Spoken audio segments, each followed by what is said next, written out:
JEE advanced 2025లో top 10లో ర్యాంకులు సాధించిన విజేత ఎప్పుడూ నారాయణే.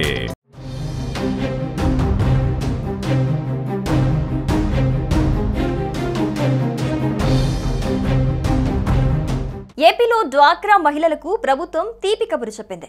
డ్వాక్రా మహిళల పిల్లల చదువుకు భరోసా కల్పించేందుకు కూటమి ప్రభుత్వం మరో సంచలన నిర్ణయం దిశగా అడుగులు వేస్తోంది. పిల్లల చదువు కోసం ప్రభుత్వం కొత్త పథకం ప్రవేశపెట్టింది. సెర్ప ఆధ్వర్యంలోని శ్రీనిధి బ్యాంకు ద్వారా రుణాలైతే ఇస్తారు. ఈ పథకానికి ఎన్టీఆర్ విద్యా సంకల్పంగా పేరు పెట్టాలని అధికారులు ప్రతిపాదించారు. ఇది కేజీ నుంచి పీజీ వరకు చదివే విద్యార్థులందరికీ వర్తిస్తుంది.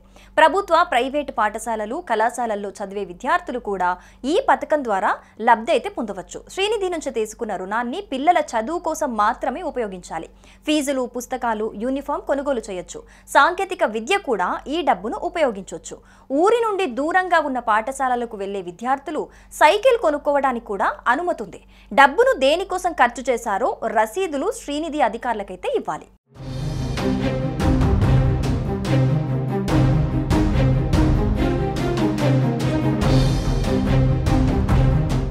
గ్రామీణ పేదరిక నిర్మూలన సొసైటీ సెర్ప్ పరిధిలోని శ్రీనిధి బ్యాంకు ద్వారా 10,000 నుంచి 1,00,000 వరకు 4% అంటే 35 పైసలు వడ్డీకే రుణాలైతే అందించనుంది. గవర్నమెంట్, ప్రైవేటు విద్యా సంస్థల్లో కేజీ నుంచి పీజీ చదివే విద్యార్థుల తల్లులకు ఇది వర్తిస్తుంది.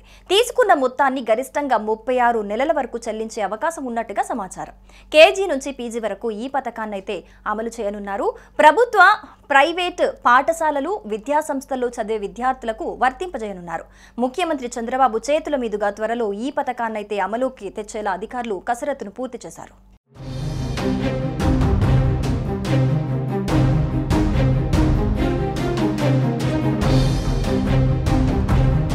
ఈ పథకానికి ఏడాదికి 200 కోట్ల ఖర్చవనున్నట్లు తెలుస్తోంది. శ్రీనిధి నుంచి రుణంగా తీసుకునే మొత్తాన్ని పిల్లల చదువుకి మాత్రమే వినియోగించాలి. వారి ఫీజు చెల్లింపులు, పుస్తకాలు, యూనిఫామ్ వంటి వాటి కొనుగోలుకు వెచ్చించవచ్చు. సాంకేతిక విద్యలో అవసరాలకు ఖర్చు చేసేందుకు అవకాశం ఉంటుంది. నివాస ప్రాంతం నుంచి దూరంగా ఉండే పాఠశాలలకు వెళ్లేందుకు సైకిళ్ల కొనుగోలుకు అనుమతిస్తారు. రుణం మొత్తాన్ని ఎందుకోసం వినియోగించామో సంబంధిత రసీదును శ్రీనిధి అధికారులకు అందించాలి. రుణ మొత్తాన్ని వాయిదాల రూపంలో చెల్లించాల్సి ఉంటుంది.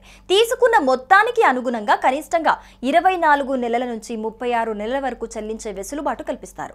ఎన్టీఆర్ విద్యా సంకల్పం పథకానికి ఏడాదికి 200 కోట్ల రూపాయలను ఖర్చు చేసేలా అధికారులు ప్రణాళిక రూపొందించారు. ఇక మరోవైపు రాష్ట్రంలో 138 అంగన్వాడీ కేంద్రాల ఏర్పాటుకు 11.52 కోట్ల విడుదలకు ప్రభుత్వం అనుమతులిచ్చింది.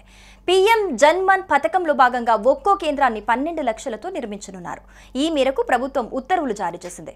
గిరిజన ప్రాంతాల్లో చిన్నారులు, గర్భిణీలు, బాలింతలకు మెరుగైన సేవలు అందించేందుకు ఈ చర్యలు చేపట్టింది.